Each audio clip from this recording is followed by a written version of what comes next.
नमस्कार दोस्तों, स्वागत है आपका फिर से हमारे चैनल बुक नोक दून पर। सुनो बुक्स, बदलो सोच। आज की भागदौड़ भरी दुनिया में किसी के पास भी ज्यादा समय नहीं है। हर कोई आपको यही कहता हुआ दिखेगा कि मेरे पास टाइम नहीं है। लेकिन क्या आप एक पल रुक कर खुद से ये सवाल पूछ सकते हैं कि क्या लाइफ में जो कुछ भी होता है वो बस एक एक्सीडेंट है? जैसे कभी बिना वजह के लाइफ में प्रॉब्लम्स का आना, कभी मेहनत के बाद भी चीजों का डिले होना, कभी इंसल्ट, कभी स्ट्रगल और फिर वही सवाल कि मेरे साथ ही क्यों। आज तक हमने आपको कई बुक की समरीज दी हैं, सक्सेस पर, माइंडसेट पर, ग्रोथ पर और इवन डिसिप्लिन पर भी। लेकिन आज की समरी बिल्कुल अलग होने वाली है, क्योंकि आज आप सिर्फ एक बुक नहीं सुन रहे, आज आप अब तक की सारी सीखों का प्योर एसेंस सुन रहे हैं। आज आपको हर उन सवालों का जवाब मिलने वाला है जो आप अंदर ही अंदर अक्सर ढूंढते रहते हैं कि लाइफ में पेन क्यों आता है, सक्सेस हमें हमेशा लेट क्यों मिलती है, ईगो हमें क्यों गिराता है, फेथ क्यों हमें बचा देता है, लाइफ में हर एक स्ट्रगल का पर्पस क्या है। इन सभी सवालों का गहरा जवाब मिलता है हमें महागाथा 100 टेल्स फ्रॉम द पुराण में। ये सिर्फ पुरानी कहानियां नहीं हैं, ये लाइफ के इम्पोर्टेंट रूल्स हैं। ऑथर सत्यार्थ नायक ने इन कहानियों को सिंपल और प्रैक्टिकल तरीके से समझाया है ताकि हम उन्हें अपनी मॉडर्न लाइफ में अप्लाई कर सकें।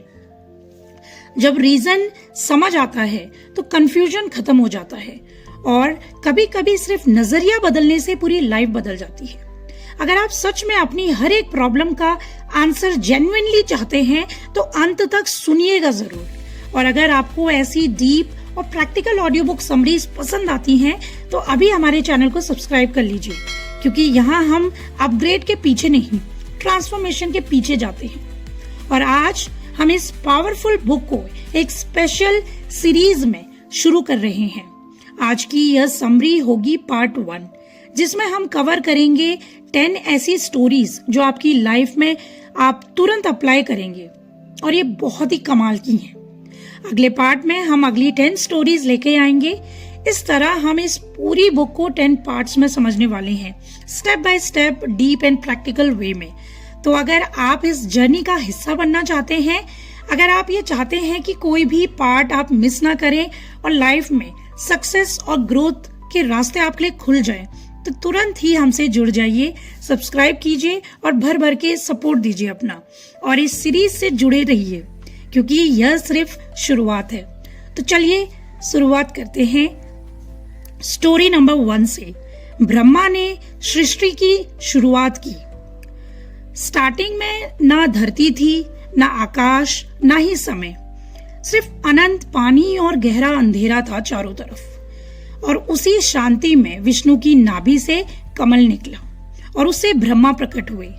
उन्हें सृष्टि बनानी थी, लेकिन ना कोई गाइड, ना कोई अच्छा प्लान था। शुरुआत में वो बहुत कंफ्यूज थे कि कैसे शुरू करें, कहां से शुरू करें। और यही हर बड़ी जर्नी की सच्चाई होती है। क्लैरिटी शुरुआत में बिल्कुल नहीं आती। ब्रह्मा ने घबराहट में डिसीजन नहीं लिया, उन्होंने पॉज लिया, ध्यान किया, शांति से सोचा और वहीं से ज्ञान मिला। फिर क्रिएशन शुरू हुई, ऑर्गेनाइज्ड, बैलेंस्ड, पर्पसफुल। लेसन बहुत सिंपल है कि कंफ्यूजन फेलियर नहीं होती, वह ग्रोथ का पहला स्टेप है।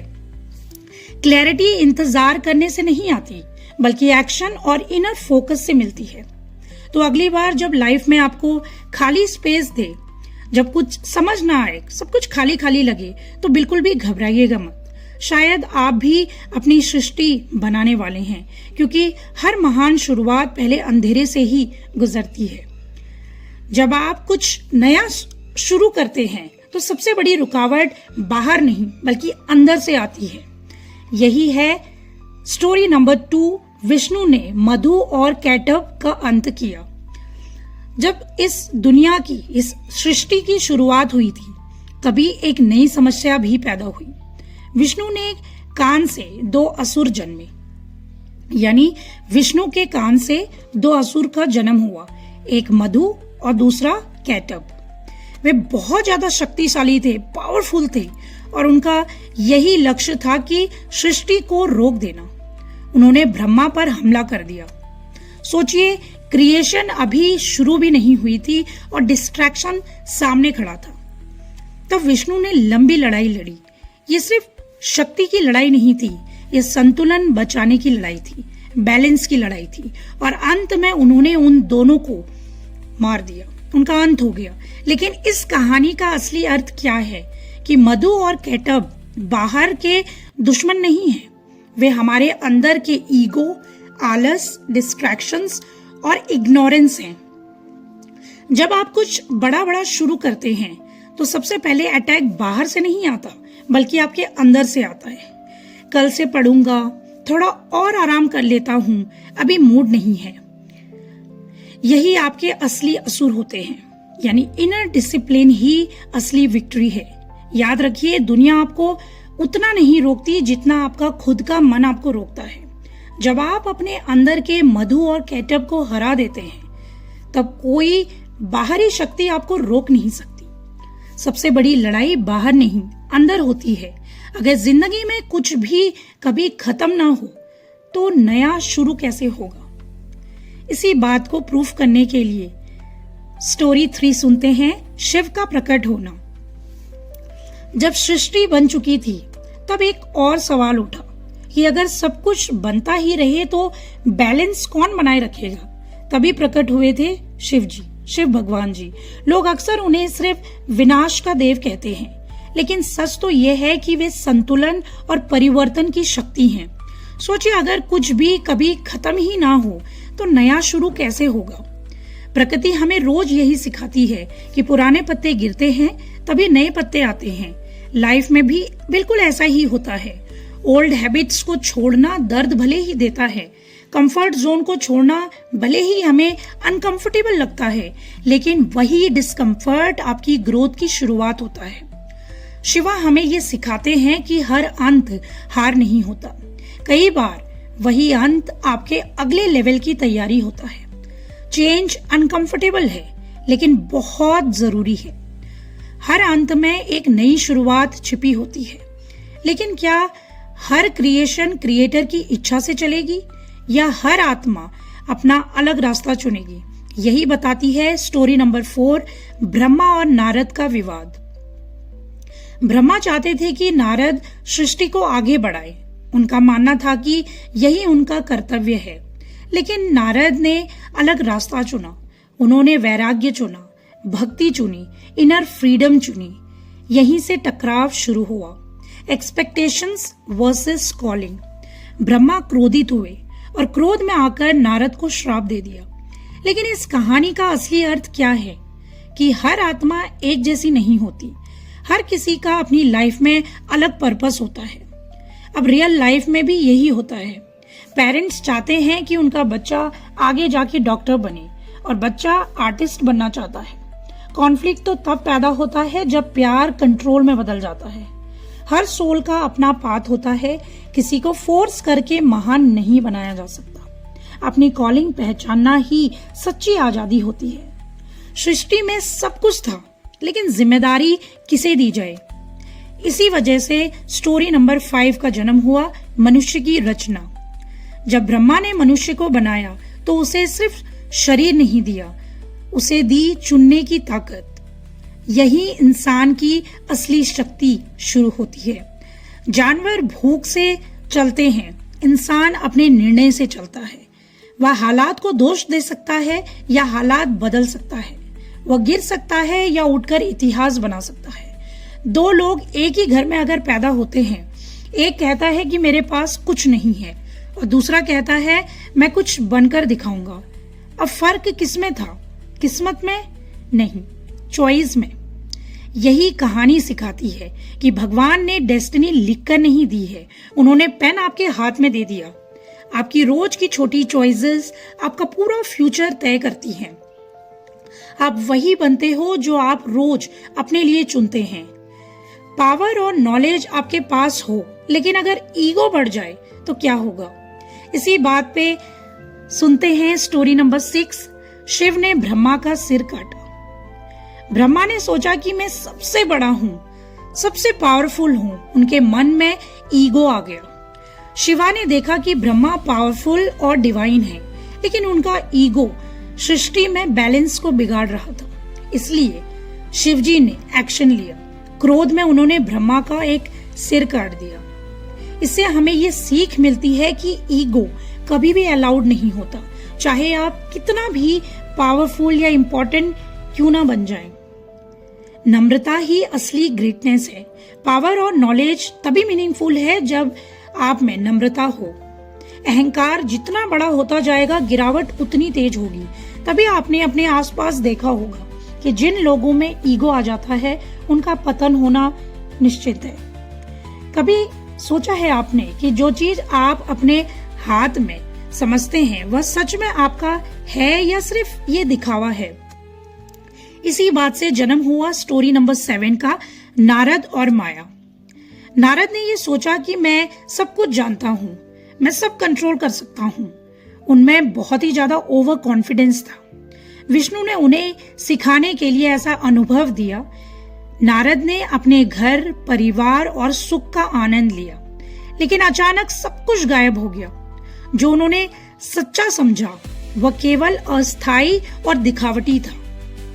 लाइफ में ज्यादा ओवर कॉन्फिडेंस खतरनाक हो सकता है।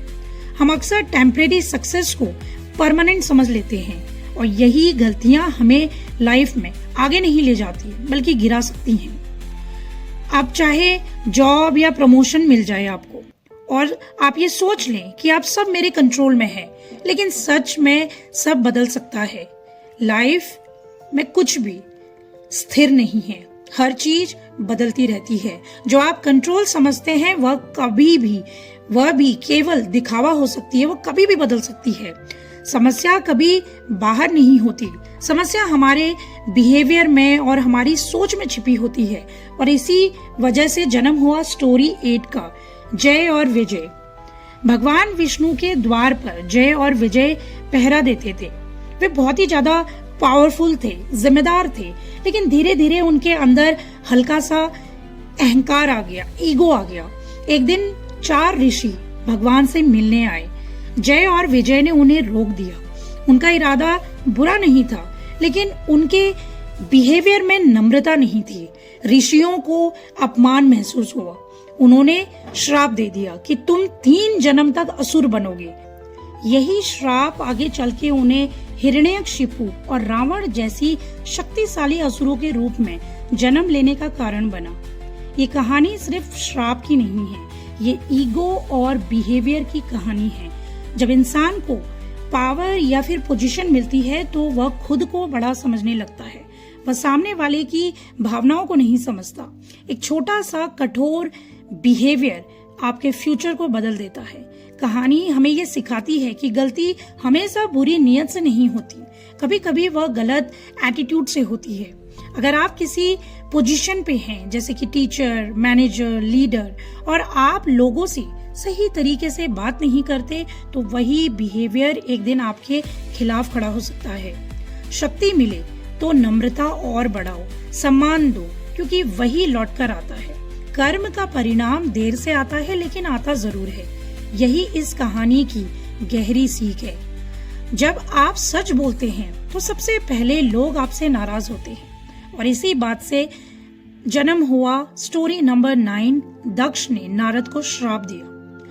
राजा दक्ष के कई पुत्र थे। वो ये चाहते थे कि उनके बेटे संसार बसाएं, परिवार बनाएं और वंश को आगे बढ़ाएं।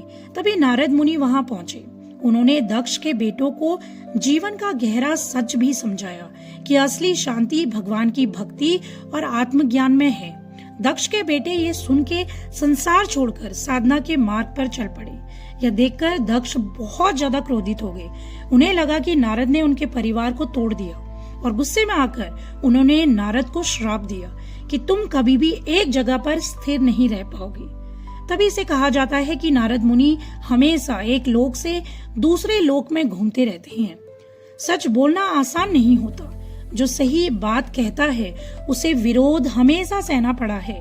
अगर कोई इंसान सिस्टम बदलना चाहता है या लोगों को सच्चाई दिखाना चाहता है तो उसे क्रिटिसिज्म जरूर झेलनी पड़ती है। सही रास्ता अक्सर अकेला होता है। जब लाइफ में सब कुछ बिगड़ने लगे तब पावर नहीं, सही सोच काम आती है। और इसी बात से जन्म हुआ स्टोरी नंबर 10, देवता भूखे हो गए। एक समय देवता कमजोर हो गए थे, उनकी पावर लगभग खत्म हो गई थी और असुर बहुत ज्यादा पावरफुल हो गए थे, मजबूत थे। यह स्थिति आखिर क्यों आई, क्यों ये कंडीशन शुरू हुई? क्योंकि जब इंसान लगातार अपनी लाइफ में जीतता रहता है, ग्रोथ देखता है, तो वो लापरवाह हो जाता है और लापरवाही से पावर कम होने लगती है। देवताओं को अपनी गलती समझ आई, उन्हें फिर से ताकत चाहिए थी। इसके लिए उन्हें अमृत चाहिए था, लेकिन अमृत आसानी से नहीं मिल सकता था। वो समुद्र की गहराई में जो छुपा था। यहाँ समुद्र एक संकेत है, एक सिंबल है कि जीवन की गहराई और कठिन मेहनत का। अमृत क्या है? लंबे समय की स्थिर सफलता, लॉन्ग टर्म स्टेबिलिटी है। उसे पाने के लिए क्या करना पड़ा? अपने दुश्मन असुरों के साथ मिलकर काम करना पड़ा। यही सबसे बड़ा मैसेज है। कभी कभी लाइफ में आगे बढ़ने के लिए हमें अपने ईगो को छोड़ना पड़ता है। हमें ये एक्सेप्ट करना पड़ता है कि मैं अकेले सब नहीं कर सकता। समुद्र मंथन के समय पहले जहर निकला। मतलब जब आप कोई बड़ा काम शुरू करते हैं तो शुरुआत में परेशानी और दर्द आता है, लेकिन जो धैर्य रखता है, जो सही स्ट्रैटेजी बनाता है, जो मिलकर काम करता है, उसी को लास्ट में अमृत मिलता है। यानी कि मुश्किल समय में ईगो नहीं, टीम वर्क काम आता है। बड़ी सक्सेस के लिए हमेशा पेशेंस रखना जरूरी है। स्टार्टिंग में प्रॉब्लम्स आना बिल्कुल नॉर्मल है। बिजनेस में कई बार 2 कॉम्पिटिटर्स कंपनियां एक साथ काम करती हैं। क्यों? क्योंकि सर्वाइवल और ग्रोथ ईगो से नहीं बल्कि समझदारी से मिलती है। जब ईगो हटता है तभी समाधान दिखाई देता है। यानी कि जब ईगो हटे तभी सॉल्यूशन मिलते हैं लाइफ में। तो दोस्तों, आज हमने सिर्फ 10 कहानियां सुनी हैं, लेकिन याद रखिए ये सिर्फ स्टोरीज नहीं थी, ये लाइफ के वो हिडन रूल्स थे जो बहुत ही ज्यादा रेलेवेंट है, इम्पोर्टेंट है हर एक लेवल पे, हर एक स्टेज पे। अगर आपने ध्यान से सुना है तो आपको समझ आ गया होगा कि पेन पनिशमेंट नहीं होता, प्रिपरेशन होता है। डिले रिजेक्शन नहीं होता, डायरेक्शन होता है। ईगो गिराता है लेकिन फेथ उठाता है। और ये तो बस शुरुआत है। इस बुक में अभी 90 और ऐसी बाकी कहानियां हैं। हर कहानी एक नया लेसन, हर एक लेसन एक नया पर्सपेक्टिव, और हर पर्सपेक्टिव आपकी लाइफ बदल सकता है। हम इस पूरी बुक को 10 पावरफुल पार्ट्स में कवर करेंगे और आज था पार्ट 1। पार्ट 2 में हम और 10 ऐसी कहानियां लेकर आएंगे जो आपको अंदर से हिला देगी, झकझोर देगी और शायद आपकी सोच हमेशा के लिए चेंज कर देगी। अगर आप सच में लाइफ को समझना चाहते हैं डीपली तो इस जर्नी का हिस्सा बनिए। अगर आप अपने हर एक क्वेश्चन का आंसर चाहते हैं तो जुड़े रहिए हमसे हर एक सीरीज में। सब्सक्राइब करना ना भूलें, क्योंकि यहाँ हम सिर्फ कहानी नहीं सुनते, हम अपनी सोच को अपग्रेड करते हैं, रियल ट्रांसफॉर्मेशन करते हैं। और याद रखिए, लाइफ तब बदलती है जब हम स्टोरी नहीं, उसका मीनिंग समझना शुरू करते हैं। See you in part 2.